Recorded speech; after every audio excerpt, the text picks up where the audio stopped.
Hey everybody, and welcome to another episode of Magic with Zuby. My name is Zuby, and if you're brand new to the show is all about a little well-known card game called Magic the Gathering. So on today's show, we are going to be taking it a little bit easy. It's going to be a little bit more of a laid-back, kind of casual show. And we're actually going to do a deck tech today. We're going to do one of my Commander deck techs. I've not done a deck tech in a long time, and every so often in between interviews and when I'm scheduling, because I've got quite a few interviews scheduled along the way, and when I'm doing these kind of casual type episodes, we'll do a deck tech. Why not? Why not? It's fun. It's fun. And then we're going to talk about some other stuff too that's going on as well. So before we begin, let's get a few little ads out of the way. This podcast can be found on iTunes, Google Play, Stitcher, TuneIn Radio, and Spotify.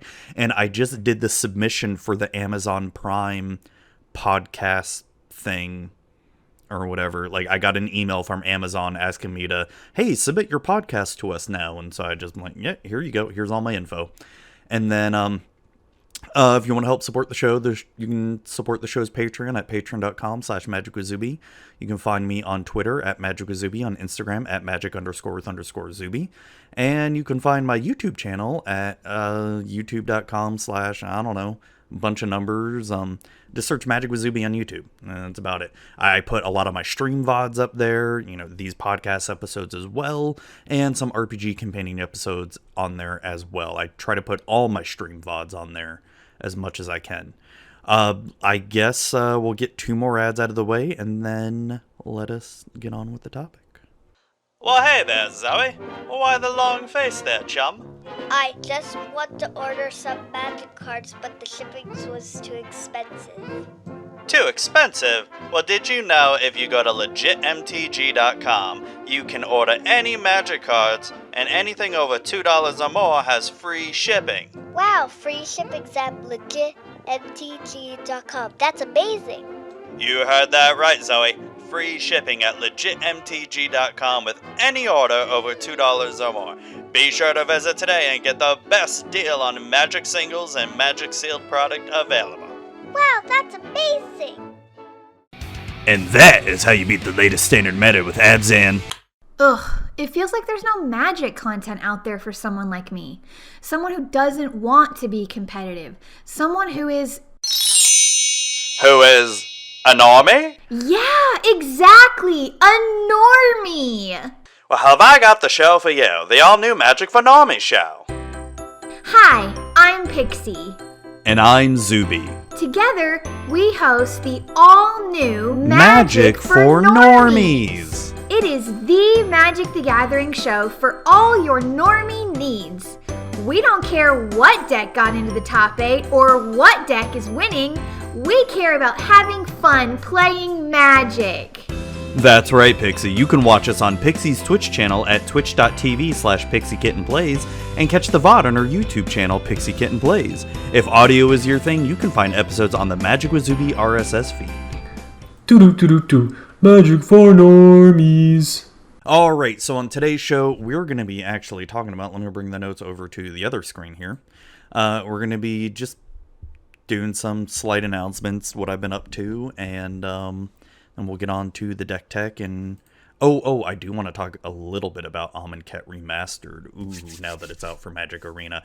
So, right off the bat, if you're watching the video, I did a thing, oh god, it looks so bad. I shaved my entire head. I'm still not 100% comfortable with going to get my hair cut at the hair place, salon, barber shop dealy thing.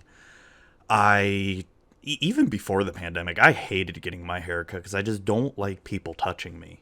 And especially, strangers touching me. Even though, I'd have my normal sort of hair cutter person thing. If they weren't there, I'd have to get a random person. I'd be like, ugh, I really need my hair cut, though.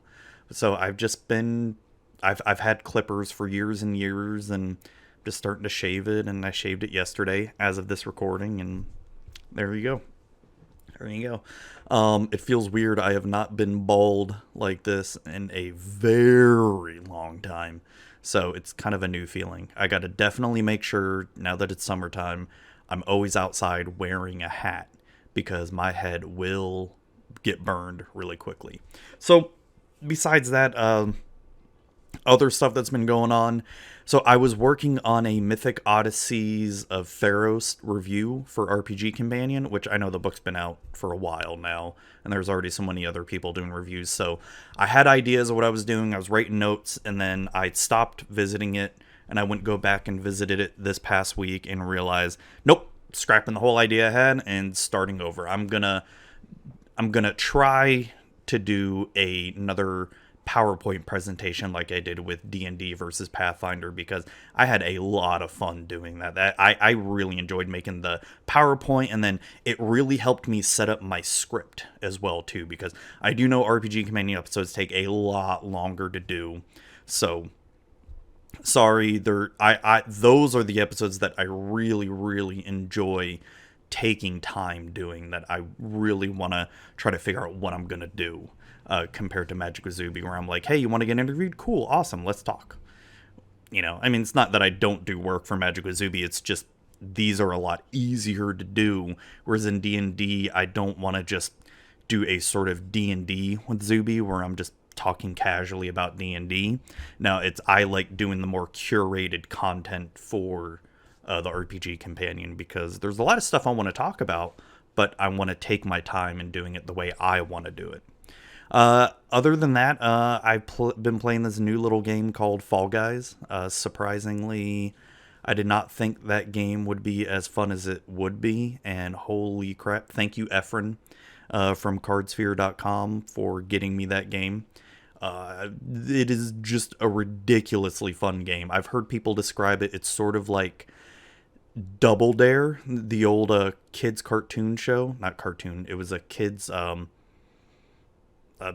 like the show to, I don't know, Double Dare. How would you describe it? Like game show. That's what I'm thinking of. Or like Legends of the Hidden Temple type. They're games like that you play with other people. It's a battle royale essentially, and you got to be number one. But there's some team games in there. There's games that are solo. It's so much fun to do, and just the graphics of it are all great, and it's so much fun to play with friends as well too. I've been having a lot of fun with it. It's worth getting. If you have PS4 and you have the PlayStation Plus, it's free on there right now. Totally worth getting. It's so much fun. I love it. It's a great game. I've not had this much fun with a video game like this in a long time. Like a game that just makes me laugh until I cry. That's how much fun it is. Other than that, the only other kind of announcement I really have is my stream schedule may change for a little bit. If you do watch my live streams, you do know that I do stream Paper Magic. And occasionally on Mondays I'll do Magic Arena, and on Sunday mornings I'll do a chill stream, a random game. So the things that will be changing might be a little bit erratic, because at work I am having a really big project coming up where I'll be doing a lot of after hours work, and I will be working a lot of late nights. So there may be some nights where I don't get to do Paper Magic Commander because I'm too tired, or do Magic Arena, and so on and so forth. And there may even be some weeks where we don't get to do Magic for Normies as well either because of that. But, you know, I'll always, if you really want to know, always follow my Twitter, and you get to see when I'm doing something or when I'm not going to do something. I'll make sure to announce it. So just wanted to put that out there, and that I stream. I stream as well too. I've been streaming almost every week since the pandemic started, and on Mondays I try to do Magic Arena for a little bit, almost like every other Monday. And then Tuesdays I do Paper Magic Commander with a bunch of people, great, lovely people. Saturday mornings I do Paper Magic Commander as well, and Sunday, I said, it's usually a random game. It may be Magic Arena, or maybe some random game. Like lately, it might be Fall Guys lately. So just wanted to put that out there. And I guess let's get on to the main meat of the podcast. So I wanted to also talk a little bit about Amonkhet Remastered before we went into the deck tech. I was very pleasantly surprised at some of the cards that have been released for Amonkhet Remastered. So I'm sharing my screen right now, just showing the little card gallery for Amonkhet Remastered if you're watching the video. And I gotta say, My first favorite card that they reprinted for Magic Arena is Approach of the Second Sun. I'm already playing Bant Approach right now, and I absolutely love it. I loved this card in Standard. I loved trying to pull it off, and when you did get it pulled off, it was amazing. I really like the set symbol they did. They really sort of merged the Hour of Devastation and Amonkhet symbol. I mean, we got Anointed Procession back. We got Cast Out back. Yes! One of the best control exile effects right there. Oh, God. What else was really popping? I mean, we got Gideon of the Trials, which is a great control finisher. We've got... I know I'm mainly talking about control. Oh, gosh. What else? I mean, Solemnity. I can never say that.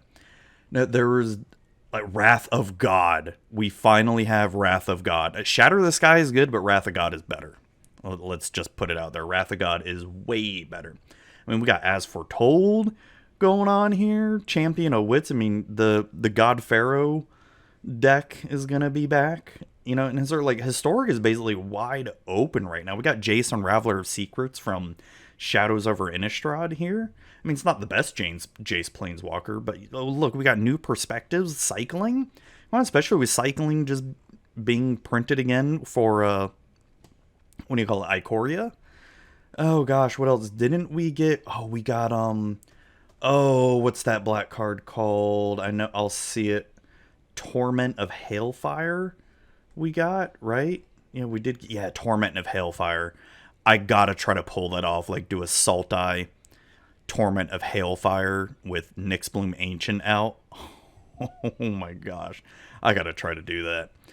We got some good aggro cards for red. We got a Braid, which is great.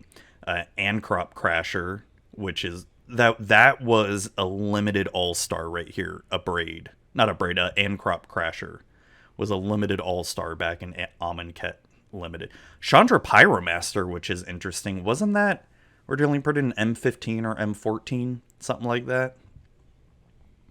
Combat Celebrant, which is cool. You get an additional combat phase, but it never really saw too much play, if I remember. I mean, Earthshaker Kenra, which was a great aggro card.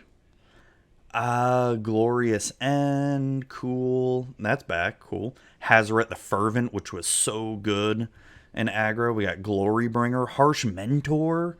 Oh my gosh, the Hour of Devastation, all these great cards. I mean, I know these cards were in Arena before in the beta with Kaladesh and all that, but I'm just glad to see these back in. And it's great because they're also reprinting some cards that weren't originally in Amonkhet and Hour. Like we saw Jace and Wrath of God. When was the last time Wrath of God was even printed in Standard? Like M10, M11? If that, I can't even remember the last time it was in Standard. Collected Company? I mean, come on, that's great. Sorry about my phone there, but that's just... Oh, I'm so glad this card is back. I like the new art, too.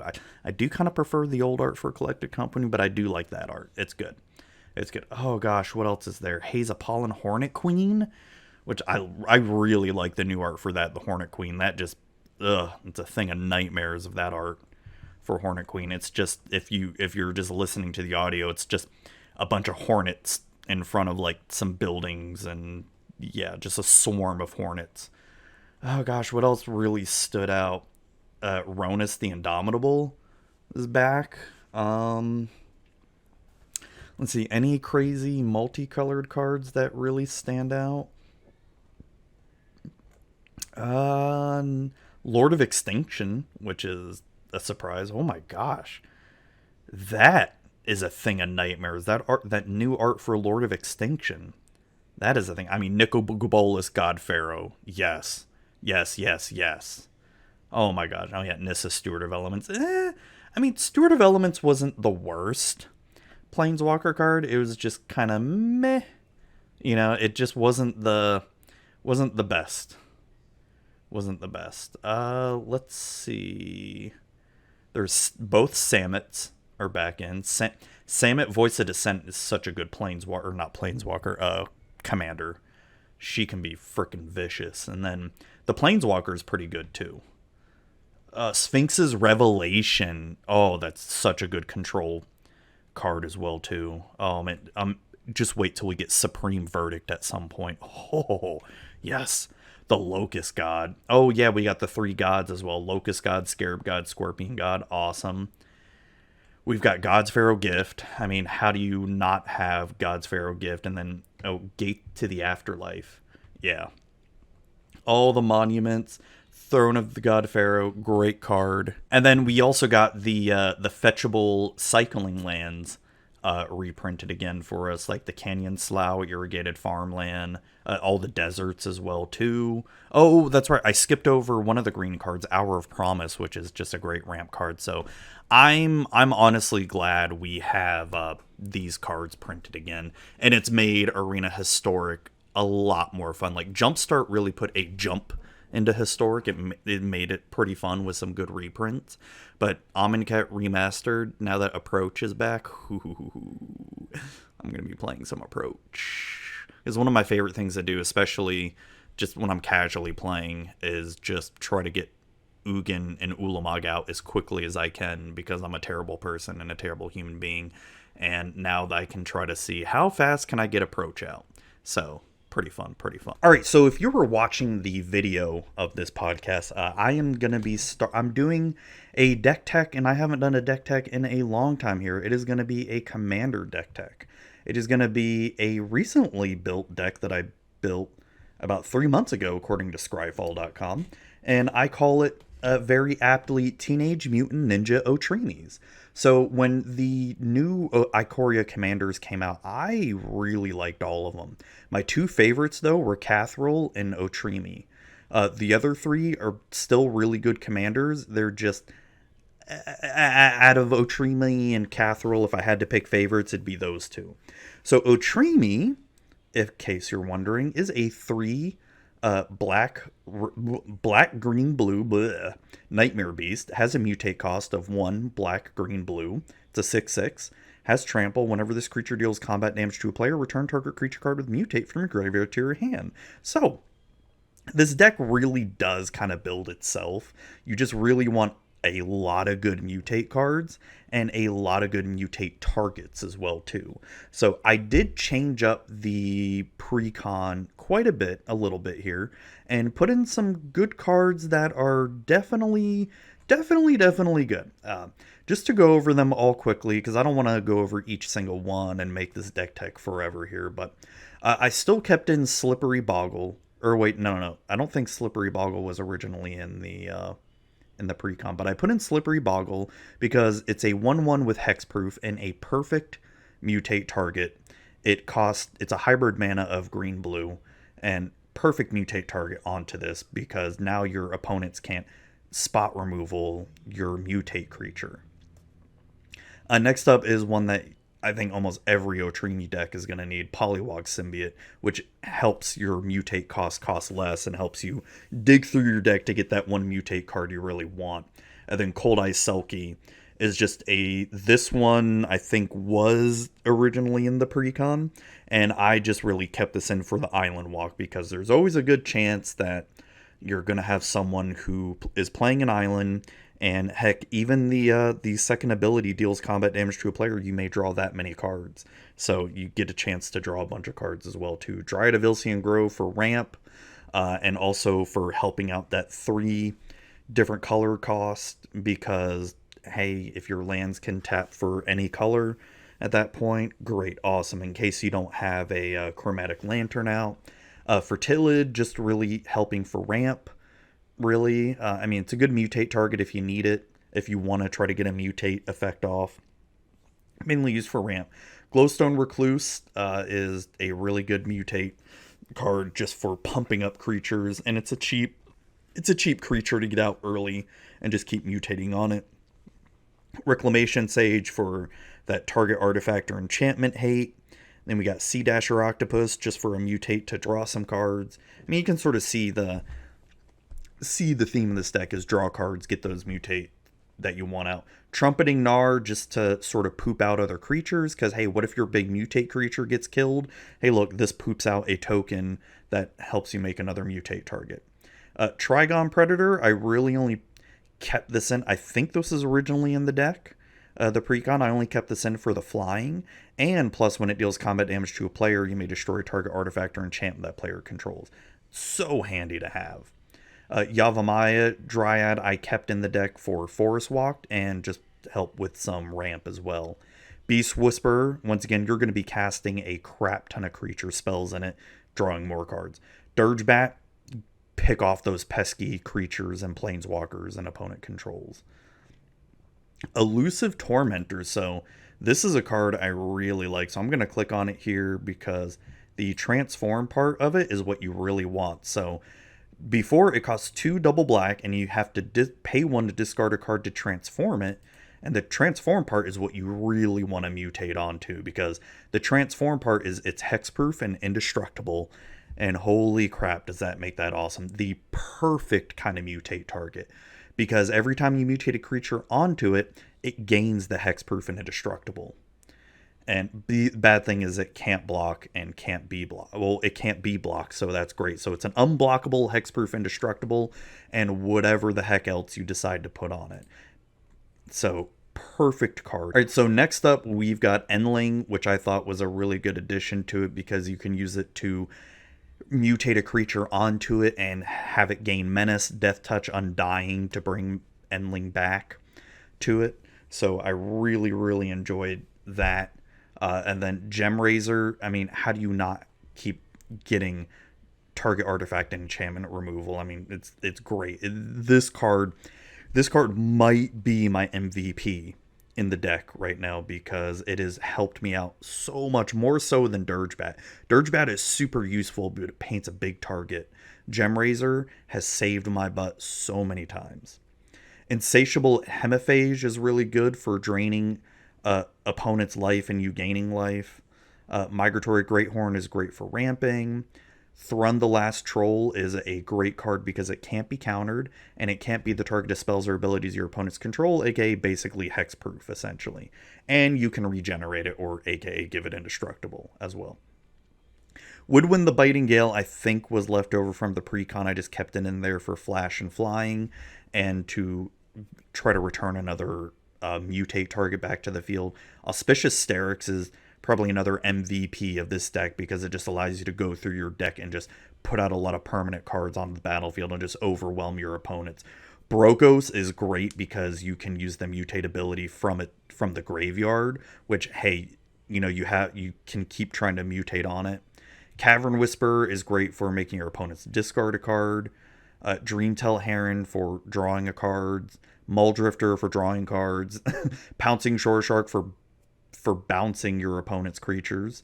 Shriekmaw for killing stuff, you know, and Fear too if you manage to not pay its evoke cost. Souvenir Snatcher for snatching opponent's creatures. Target non-creature artifact. Thornling is another great card that's just like Endling. I did not have Aetherling in this deck because I did not have a copy of Aetherling, or else I probably would have put Aetherling in this deck as well. But Thornling can gain haste, trample, indestructible, which is great. Vorapede, which I thought was a really cool addition because of the Undying and Vigilance and Trample, so you're not having to tap or anything. Mind Leecher is a great card for trying to steal from your opponent's libraries. Or, yeah, you get to play the cards. The other one, Sawtusk Demolisher, you get to destroy non-creature permanent. So basically like a Beast Within type effect that gives your opponents a 3/3 green beast. But hey, it's actually any target. So it could even be, maybe you want to get rid of something that's pesky on you, like a pesky aura or a curse, and boom, you get a 3/3 green beast. And Archipelagore has one me game straight out, which is keep mutating on top of it, where you get to just basically keep tapping your opponent's creatures and they don't untap. This card right here wins games 100%. Might be another MVP of the deck. Like if I had to choose the MVP mutate creatures, it would be Archipelagore is definitely it. Auspicious Sterix and Gemrazor are the MVP mutate creatures in my opinion in this deck, and I love all of them. So yeah, it's a very creature heavy deck. So let's go over some of the other cards that I have here. I've got 2 planeswalkers in it. Vivian, Championing the Wilds, because I want to be able to cast my mutate spells with flash, which is great thing to do, because hey, what if you're gonna go swing in and they're gonna block and it'll die? Like, well, I'm just gonna flash in a mutate, boom, there you go, right there. And the other one is the new one from Ikoria, Vivian Monsters Advocate, where I can look at the top card of my library, and if I have both out, to look at the top card of my library, I may cast creature spells from it, and my creature spells have flash. What's also great about this is the neg 2 effect as well too. You neg 2, then you cast a mutate spell, boom, you're going to get another creature out and put it on the battlefield as well. Awesome ability. And plus it can poop out a mutate creatures. Well, I mean, it can poop out a creature that's another mutate target, I should say. The artifacts are going to be pretty similar to what you're going to see in most EDH decks. I mean, Soul Ring, do I need to go more into that? Arcane Signet, which is quickly becoming a staple. Lightning Greaves, this does, Swiftfoot Boots might be better in this deck, because when you give a creature Shroud, you can no longer mutate on it. So, this might be a card I might change out and put in Swiftfoot Boots, because I'd rather have Hexproof than Shroud, to be honest. Lifecaster is bestiary, because you're going to be casting a lot of creature spells, and sometimes you're going to want to draw a card, and the Scry one is so beneficial. The Great Henge, I mean, gaining the life, and then whenever you're going to cast a mutate card, you're going to get to draw a card. Why wouldn't you have that? And then going up to enchantments, this might be my favorite enchantment here, Cunning Evasion. Whenever a creature you control becomes blocked, you may return it to its owner's hand. So great. So you got your mutate creature. It's this big creature, and for whatever reason, your opponent flashes in a 1/1 Death Touch, and it's going to kill your giant mutate creature. Boom. You know what? No, it's not, because I have Cunning Evasion, and I'm going to return it all to my hand. Boom. What you going to do? Next up, we got Season of Growth. I mean, you're going to be targeting your creatures a lot, so this is just a no-brainer to have. You're going to scry one a lot, and you're going to keep casting spells that target a creature you control and draw cards.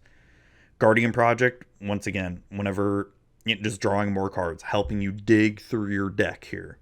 Asceticism, once again, giving all your creatures hexproof, essentially, and allowing you to get the ability of making them indestructible. So it's a win-win. It's a win right there. Instance Growth Spiral for ramping and drawing cards. Beast Within for that spot removal. Crossing Grip for that split-second spot removal of artifact or enchantment. Putrefy, more spot removal. Deadly Rollick, another spot removal as well too. And, if you have your commander out, you get to play it for free. So there's really no board wipes per se. So we have Animus Awakening for ramping up, really good card. Mind Spring for drawing more cards. Profane Command, spot removal or returning a card from the graveyard, or having player lose X life, just whatever choice you want to make it. Gaze of Granite, which is somewhat of a board wipe, sort of, kind of, depending on how much mana you pay into it. Kodama's Reach, more ramp. Diabolic Tutor, which is the budget version tutor, which is great for finding that mutate card you really want. Dredge the Mire, sort of like an Exhume in a sense. It pretty much is Exhume. Explosive Vegetation, ramp. Migration Path, ramp. Casualties of War, some multi-spot removal, which I really like. I really like this card. It's not the best EDH card, but I like it because it can take out some pesky stuff, more than one pesky things. Deadly Tempest, so I do have a board wipe here. Okay, I forgot that I did. I should probably know that because, I'm doing a freaking deck tech on it. But hey, when you've got like a lot of decks, you don't remember everything that's in it. So some good spot removal there, or board wipe, I should say. Emergent Ultimatum, not the best ultimatum, but definitely a good one. You're gonna cast some creature spells anyway, and it's find your 3 best creatures. An opponent's gonna choose one of them, and then you get to cast the others. So it's your ball. It's ball is in your court for what you're gonna cast here. And then Find Finality for returning some other creatures back to your graveyard, to your hand, which is always great. And that about does it for the actual cards here. Now, I don't really go over a lot of the lands too much in my deck text because a lot of it's going to really depend on, what you have with you. But I mean, just to go over it, Blighted Woodland for some ramp, Command Tower, Demir Aqueduct, Exotic Orchard. Basic lands, I always like having a healthy amount of basic lands, especially when I'm doing 3-color decks, because I've been burned too many times by back to basics where, I can't untap my non-basic lands. So I usually have a good healthy amount of basic lands in there.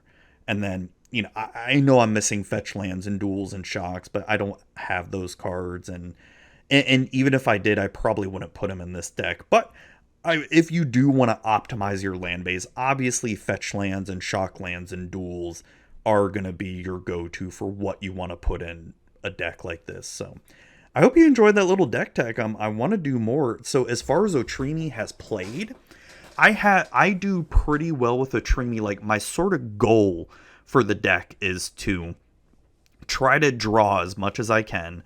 Obviously, I could do, if I really wanted to optimize this deck, I could get better tutors like Worldly Tutor, Mystical Tutor, even Demonic or Vampiric Tutor, and get the mutate cards that I am really looking for, which would probably be in the vein of Archipelagor, Auspicious Sterix, Gemrazor, and Dirgebat to really sort of lock down my opponents from being able to do anything. But I'm not really about that sort of play in EDH where I have decks that will definitely lock down my opponents. But this was just meant for more something fun where, okay, I'm going to mutate, I'm going to mutate Slippery Boggle with, 5 different kind of mutate creatures, and, all these effects are going to go off and crazy. So, yeah. So, if you really want to optimize this deck, I would definitely recommend getting more tutors in it, for sure. Court of Calling, Green Sun Zenith, stuff like that. I mean, there's so many other good tutors out there that are not in this deck because I choose not to put them in this deck. And you know what? And that's okay. If you want to play this more competitively, great. There are definitely ways to do it, and there are better things to put in this deck than what I have in here. But if you're looking for just more of a casual approach to Otrimi, yeah, the price tag is a little bit high at $131 right now. So if you wanted to try to make this a bit cheaper, I would definitely take out the Great Henge, because that's like a $25 card. Lightning Greaves, I think I am going to change that out and put in Swiftfoot Boots, now that I think about it. Vivian Monster's Advocate, you don't need that card. I'd rather have Vivian Champion of the Wilds, if I had to be honest, if I had to choose between the two, because I'd rather have Flash. And what are some other cheap alternatives here? Like Deadly Rollick, that's just expensive because of the precon. And Asceticism, oh god, that's such a handy card. It's so good. But I mean, there are ways to definitely cheapen the deck to make it a little bit more budget friendly, because if you look, the majority of my creatures are not expensive at all. Like, yeah, Dryad of Ilsean Grove is a bit expensive here. And then the only other creatures above $2 are like Thrun the Last Troll, Brokos, and Thornling. But you could get pretty much all the creatures that you'd want out of this deck super cheap, and then, just go for budget alternatives for some of the cards. Like, I put Planeswalkers in here, but you don't need Planeswalkers for this deck at all. Like, you really don't. You could get away with not having any Planeswalkers and just adding more creatures here. I will link the deck lists in the show notes and all that so everybody gets to see it. But, yeah, like, there's definitely ways to make this cheaper for this and getting rid of those expensive cards and making this playable. I mean, look, Otrimi himself is only like $1 right now, according to Scryfall.com. So, I mean, that's cheap as hell. It's such a fun commander to play, too. Like, I really enjoy playing Otrimi. It's like I said, I try to draw as many cards as I can, try to get those mutate effects off, and if they kill all my stuff, I'm going to find ways to get my mutate creatures back into my hand from my graveyard. If they exile my graveyard, then I'm just going to cry. So, there you go. That's the Teenage Mutant Ninja Otrimi's deck. I hope you really enjoyed the deck tech. Let me know what you think of it. And yeah, let me know, either like send me an email or leave a comment below and let me know. So there you have it. That's today's show here. That's today's show in a nutshell. Pretty quick show. And I really enjoyed doing that deck tech, I really, enjoyed showing you all like what cards I have in it and just sort of the way I play it too. And, there are definitely a lot of alternatives that you could do to make it better or make it cheaper as well. So, let me know what you thought of it, and I might do another deck tech. And I think that's the whole show. I think that's it. That's the whole kit and caboodle. And we're going to be signing off here. Thank you all for watching and listening, and have a great night.